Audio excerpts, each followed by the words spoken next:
নদীর ধারে প্রায় খাবারের খোঁজে ঘুরে বেড়াতো একটি বুদ্ধিমান শিয়াল।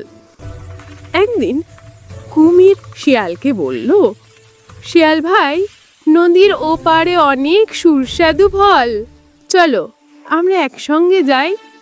শিয়াল একটু সন্দেহ করল। কুমিরের মুখের হাসি দেখেই বুঝলো কিছু একটা ঠিক নেই।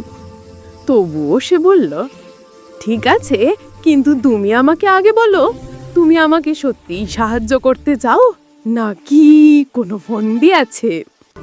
কুমির প্রথমে চুপ করে থাকলো, পরে লজ্জা পেয়ে সত্যিটা বলল, সত্যি কথা হলো আমি তোমাকে খেতে চেয়েছিলাম। শিয়াল হেসে বলল, দেখ কুমির ভাই, মিথ্যার প্রতারণা করে কখনোই লাভ হয় না। তুমি চাইলে আমিও তোমার বন্ধু হতে পারতাম। বন্ধুত্ব চাও তাহলে সত্যবাদী হও। কুমির লজ্জায় মাথা নিচু করলো এবং বলল, হ্যাঁ, আমি দুঃখিত, আমি সত্যি তোমার বন্ধু হতে চাই। এরপর থেকে শিয়াল আর কুমির ভালো বন্ধু হয়ে যায়।